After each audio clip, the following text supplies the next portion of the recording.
Fevereiro 2. Êxodo 15, verso 19 a 17, verso 7. Quando os cavalos, os carros de guerra e os cavaleiros do faraó entraram no mar, o Senhor fez com que as águas do mar voltarem sobre eles. Mas o povo de Israel atravessou pelo meio do mar em terra seca. Então a profetisa Miriam, irmã de Arão, pegou um tamborim e todas as mulheres a seguiram, tocando tamborins e dançando. E Miriam entoava esta canção: Cantem ao Senhor, pois ele triunfou gloriosamente. Lançou no mar o cavalo e seu cavaleiro. Em seguida, Moisés conduziu o povo de Israel do Mar Vermelho para o deserto de Sur. Caminharam pelo deserto por 3 dias sem encontrar água. Quando chegaram a Mara, descobriram que a água era amarga demais para beber. Por isso, chamaram aquele lugar de Mara. O povo começou a se queixar e se voltou contra Moisés. O que beberemos? Perguntavam. Então Moisés clamou ao Senhor, e o Senhor lhe mostrou um pedaço de madeira. Moisés o jogou na água, e ela se tornou boa para beber. Foi em Mara que o Senhor instituiu o seguinte decreto como norma. Para provar a fidelidade do povo, ele disse: Se ouvirem com atenção a voz do Senhor, seu Deus, e fizerem o que é certo aos olhos dele, obedecendo a seus mandamentos e cumprindo todos os seus decretos, não os farei sofrer nenhuma das doenças que enviei sobre o Egito, pois eu sou o Senhor que os cura. Depois que saíram de Mara, os israelitas viajaram até Elim, onde encontraram 12 fontes de água e 70 palmeiras, e acamparam ali, junto às águas. A comunidade de Israel partiu de Elim e chegou ao deserto de Sim, entre Sim e o Monte Sinai, no 15º dia do 2º mês, após a saída do Egito. Também ali, toda a comunidade de Israel se queixou de Moisés e Arão.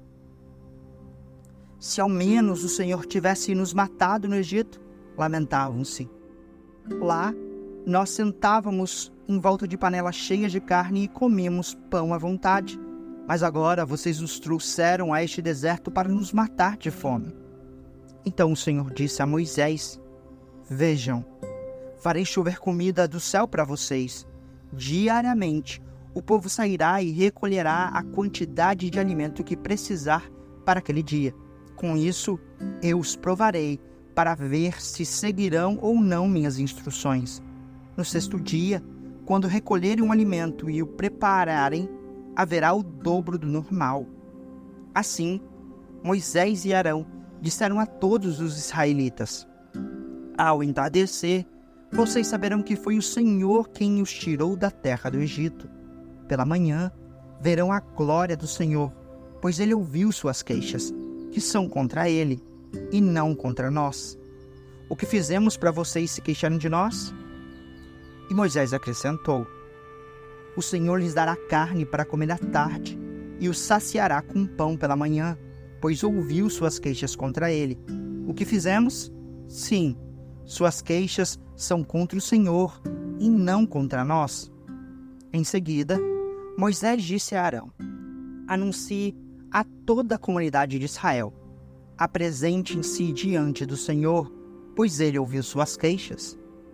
Enquanto Arão falava a toda a comunidade de Israel, o povo olhou em direção ao deserto e viu a glória do Senhor na nuvem. O Senhor disse a Moisés: Ouvi as queixas dos israelitas. Agora diga-lhes: Ao entardecer, vocês terão carne para comer, e pela manhã pão à vontade. Assim saberão que eu sou o Senhor, seu Deus. Ao entardecer, muitas codornas apareceram, cobriram o acampamento. Na manhã seguinte, os arredores do acampamento estavam úmidos de orvalho. Quando o orvalho se evaporou, havia sobre o chão uma camada de flocos finos como geada. Quando os israelitas viram aquilo, perguntaram uns aos outros: O que é isso? Pois não faziam ideia do que era. Moisés lhe disse: Este é o alimento que o Senhor lhes deu para comer, e estas são as instruções do Senhor. Cada família deve recolher a quantidade necessária, 2 litros para cada pessoa de sua tenda.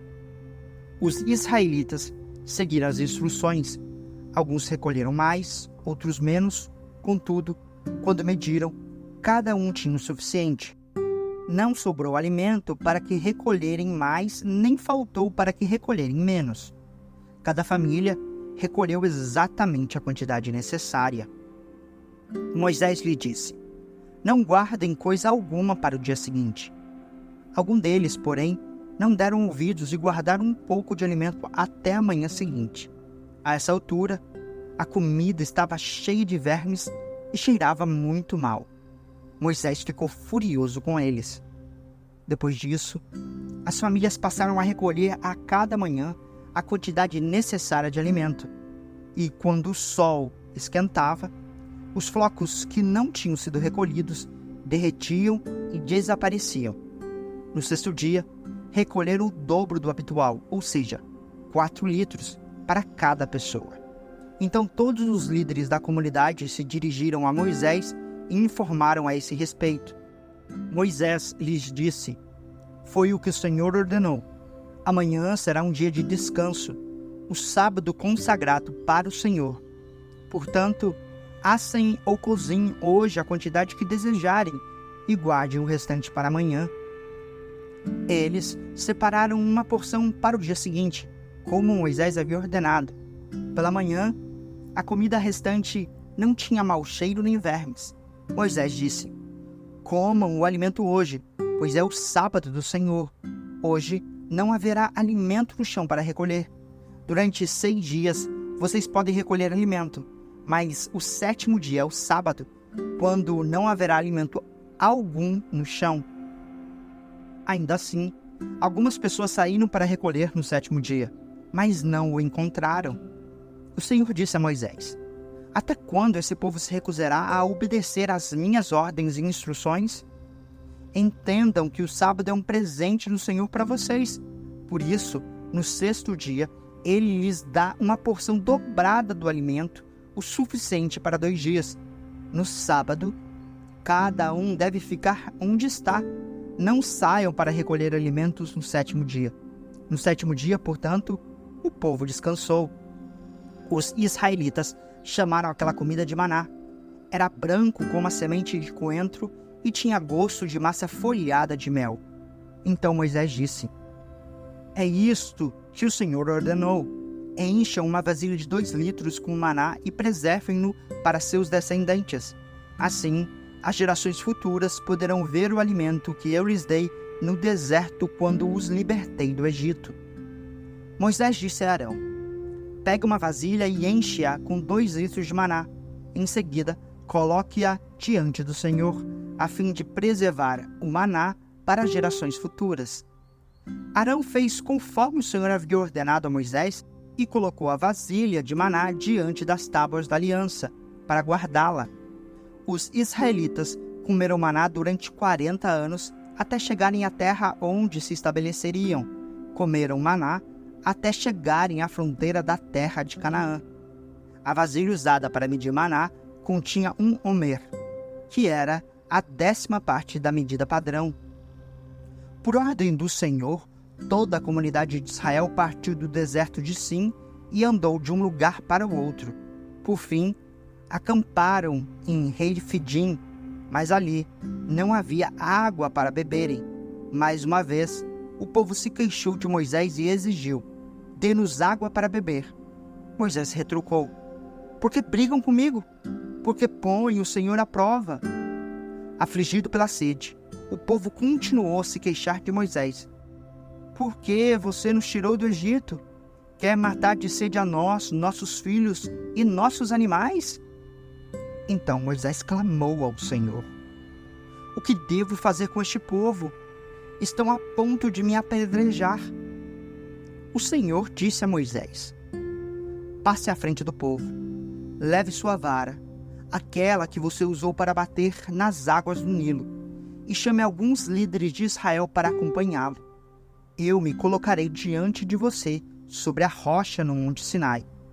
Bata na rocha, e dela jorrará água que o povo poderá beber.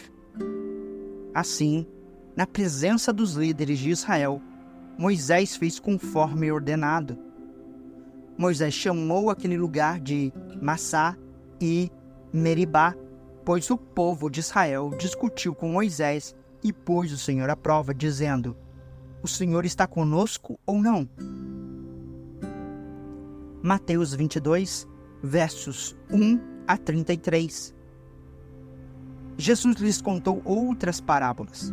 Disse ele: o reino dos céus pode ser ilustrado com a história de um rei que preparou um grande banquete de casamento para seu filho. Quando o banquete estava pronto, o rei enviou seus servos para avisar os convidados, mas todos se recusaram a vir.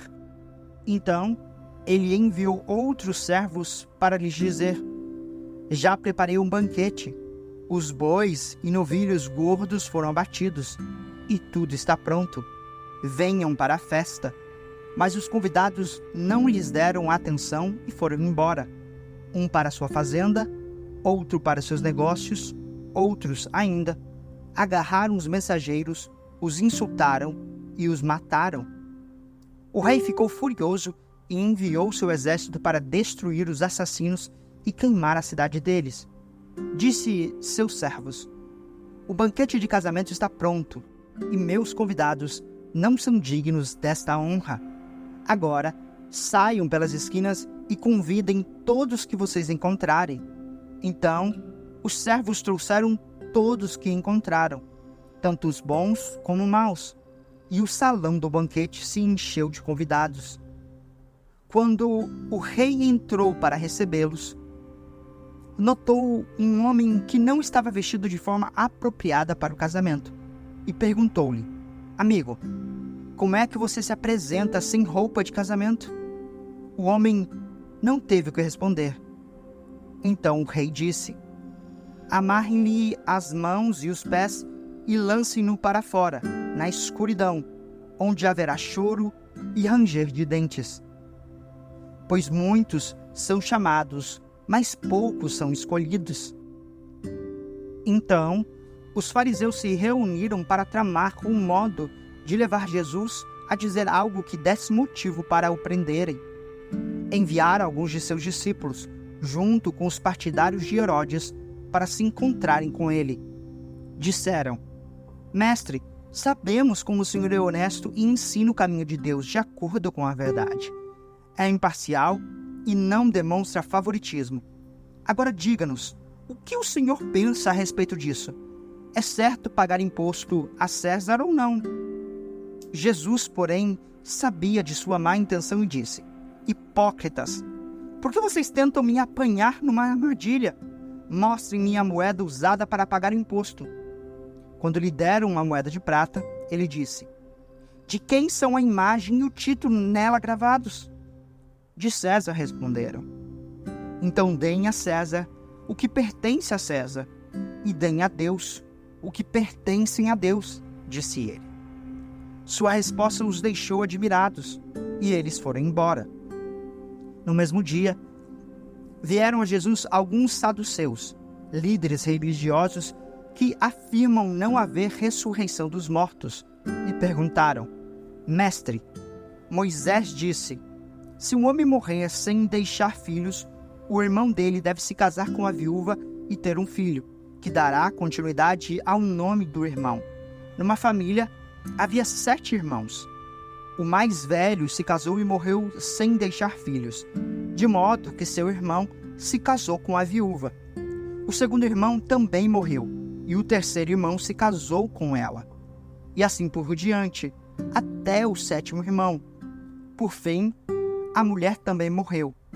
Diga-nos de quem ela será esposa na ressurreição. Afinal, os 7 se casaram com ela. Jesus respondeu: o erro de vocês está em não conhecerem as Escrituras nem o poder de Deus, pois quando os mortos ressuscitarem, não se casarão nem se darão em casamento. Nesse sentido, serão como os anjos do céu.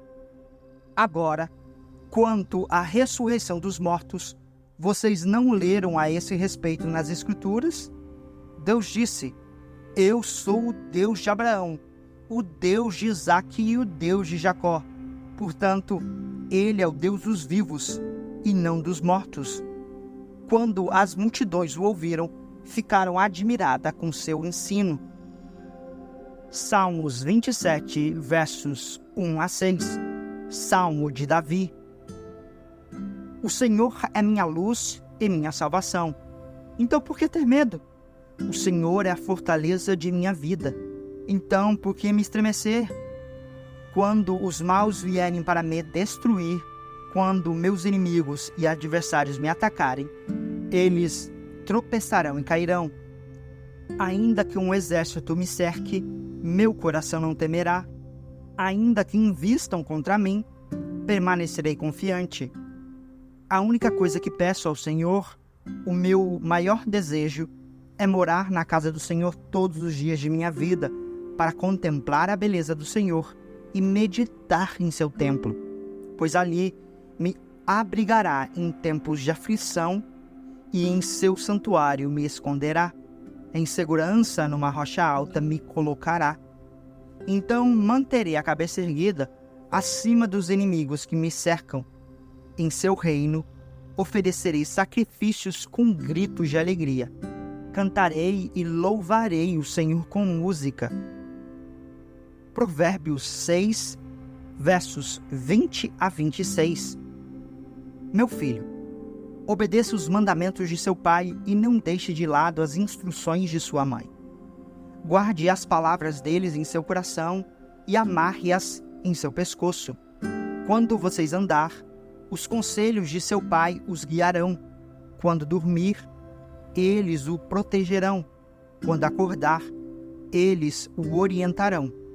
Pois o mandamento é lâmpada, e a instrução é luz, e as correções da disciplina são o caminho que conduz à vida. Eles o protegerão da mulher imoral, das palavras sedutoras da promíscua. Não cobice sua beleza, não deixe que seus olhares o seduzam, pois a prostituta o levará à pobreza. Mas dormir com a esposa do outro homem lhe custará a vida.